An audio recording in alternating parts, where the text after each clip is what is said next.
श्रीराम कहाँ है? 22 morts, des hommes empalés, castrés. Mais qui a pu commettre une telle horreur? Une femme, pauvre, une intouchable, qui a la rage au ventre. Et vous êtes loin d'imaginer pourquoi. Violée, humiliée toute sa vie, elle prend sa revanche. Reine d'un gang violent, elle tue les violeurs et vole aux riches pour donner aux pauvres. Elle devient peu à peu la Robin des Bois indienne, adulée de tous. En Inde, plus d'1 milliard de personnes la connaissent, mais je parie, vous n'aviez jamais entendu son nom. Et pourtant, dans sa quête de justice, elle a mis tout un état à feu et à sang. Elle se bat contre les castes supérieures, ayant réduit en esclavage des millions de femmes et de pauvres. D'esclaves sexuels à députés craintes, voici l'histoire de Poolan Devi, la femme la plus dangereuse d'Inde. La petite Poolan naît le jour de la fête des fleurs, d'où son prénom, Fleur. Mais à peine née, elle est déjà condamnée. Elle fait partie de la plus basse des castes, des paysans qui pour survivre vendent des bousses de vaches séchées, un combustible utilisé pour préparer à manger. Elle travaille dès ses 4 ans dans son petit village de Gorakhpurva. À cause de son statut inférieur, elle est harcelée, méprisée par les castes supérieures. Mais elle ne se laisse pas faire, elle est rebelle, féroce. Malheureusement, très vite sa famille a besoin de plus d'argent. Et à 11 ans, le calvaire de Poolan commence. Elle est mariée de force à un homme de 33 ans. Il l'achète contre une bicyclette, un bœuf et 100 roupies, ce qui équivaut à 96 centimes d'euros. À la fin de leur mariage, il l'emmène de force dans son étable. Il l'enferme, la viole, puis la bat.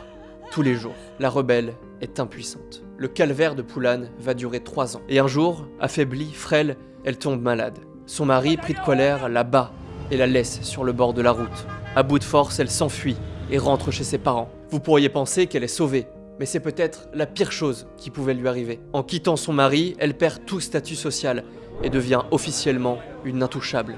Elle est rejetée par son village. Un seul choix s'offre à elle, la prostitution ou le suicide. Mais elle refuse son sort et se rebelle. Elle reprend le travail dans la ferme de ses parents. Pendant ce temps, elle est harcelée par tous les gens de son village. Certains essayent de la violer, mais elle leur tient tête et les bat. Elle aide aussi les autres femmes de sa caste à dire non, à se rebeller, à se défendre. L'intouchable devient de plus en plus crainte. Bientôt, plus personne ne lui tient tête. Mais un jour, tout va basculer pour elle. Poolan se rebelle contre un membre d'une caste supérieure, un Thakur, qui a volé une terre à sa famille. Le jour d'après, cette même personne organise un faux cambriolage chez lui. Il appelle la police et accuse Poolan. Le jour même, elle est jetée en prison, sans procès. Là, les policiers lui font vivre les mêmes atrocités que son ex-mari. À 16 ans, Poolan a déjà vécu une vie entière d'horreur. Mais vous allez voir, la donne va très vite changer. Après quelques mois, elle sort de prison. D'intouchable, Poolan devient une paria. Elle est considérée comme un bandit. Et sa réputation arrive jusqu'aux oreilles d'un gang.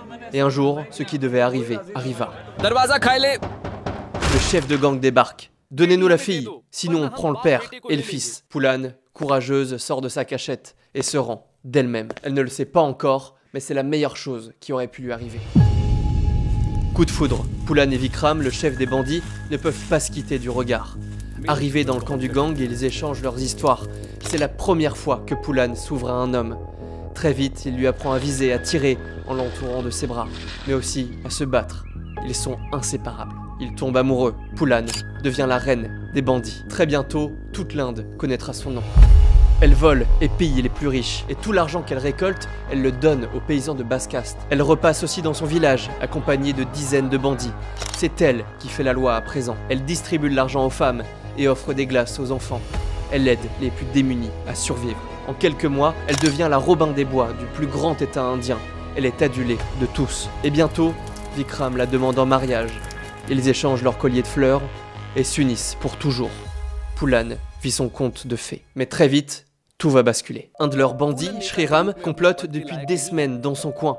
Il fait partie des Thakur, une caste supérieure, et ne supporte pas qu'une intouchable ait pu atteindre la célébrité. Un soir, alors qu'ils dorment, Shriram entre dans leur tente. Armé d'un couteau, il tue Vikram et kidnappe Poolan. Avec des complices, il l'amène dans la forêt, puis la viole un nombre incalculable de fois. Son corps, presque inanimé, est transporté de village en village, notamment à Bermaï, un village Thakur.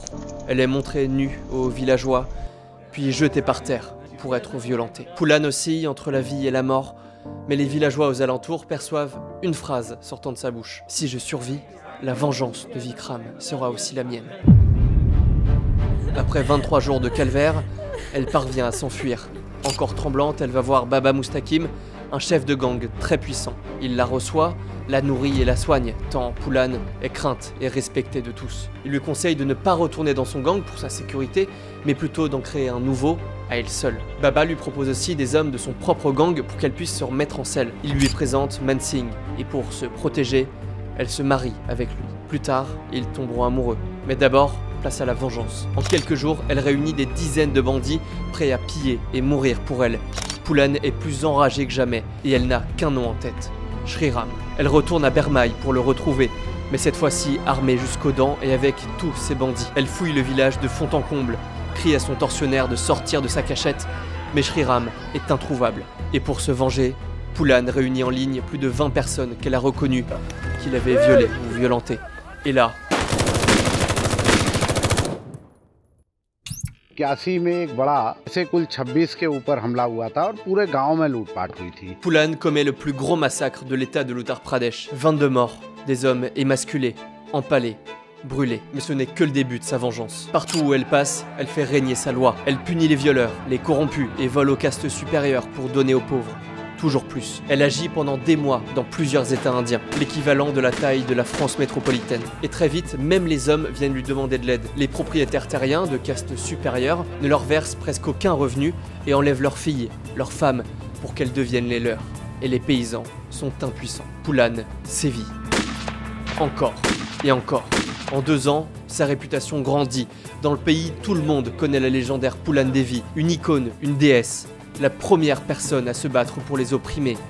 Enfin. Mais évidemment, elle dérange, c'est le plus grand symbole de révolte depuis des décennies. En se battant contre ces injustices, elle fragilise le système de caste mis en place depuis des millénaires. Elle devient l'ennemi public numéro 1. Elle est traquée dans tous les États, dans tous les villages et jusque dans la jungle indienne. Mais elle est tellement puissante et célèbre que la police ne peut rien faire contre elle. Et en 1982, le ministre en chef du plus grand État indien démissionne, ayant échoué à capturer Poulan. Mais après 3 ans de cavale, Poulan est épuisée. Et le 12 février 1983, elle se rend.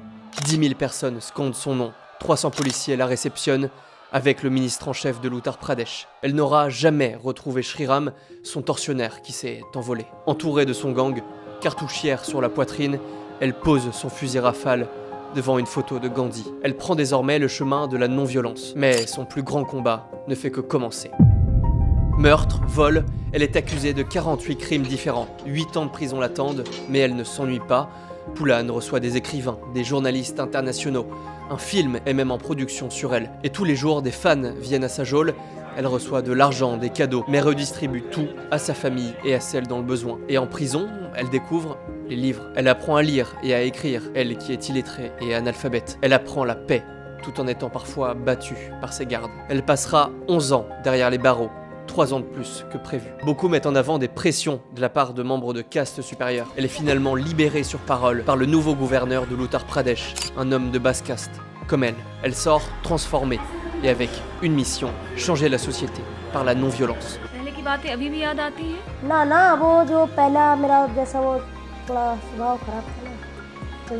Poulan a 33 ans et crée une association qui enseigne l'autodéfense aux gens de basse caste. 2 ans plus tard, elle s'engage en politique. Elle veut devenir députée pour se battre contre la corruption et pour le droit des femmes et des opprimés.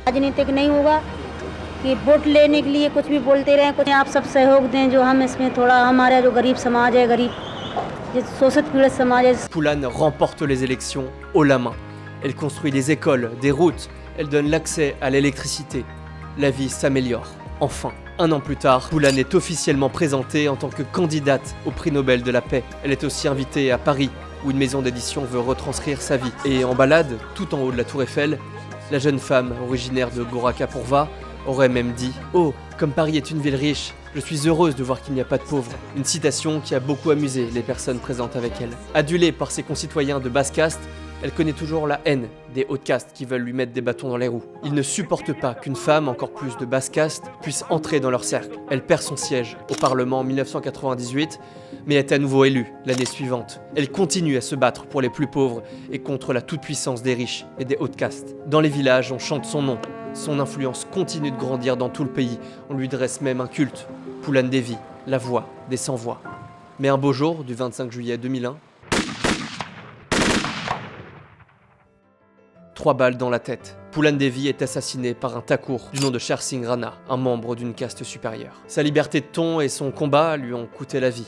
Elle n'avait que 38 ans. Son tueur prend la prison à perpétuité, mais sera finalement libéré au bout de 15 ans d'emprisonnement. Avec son geste, il enterre l'espoir d'une société plus juste, sans caste. Mais de Poolan Devi, il nous reste un exemple, un message qu'il ne faut pas oublier. Celle d'une femme qui, contre toute attente, a su se lever et dire non à son destin funeste. Et à la fin de sa vie à Paris, pour aider à écrire un livre sur son parcours, elle a résumé sa vie en une phrase. « Née moins qu'un chien, je suis devenue une reine. Mon témoignage est une main tendue à toutes les femmes humiliées du monde. » On termine cette vidéo avec ces mots de Poolan Devi. J'espère que son histoire vous a plu, vous a inspiré. N'hésitez pas à dire en commentaire ce que vous en avez pensé. En tout cas, moi je vous dis à une prochaine pour une autre histoire de Confidentiel. Ciao.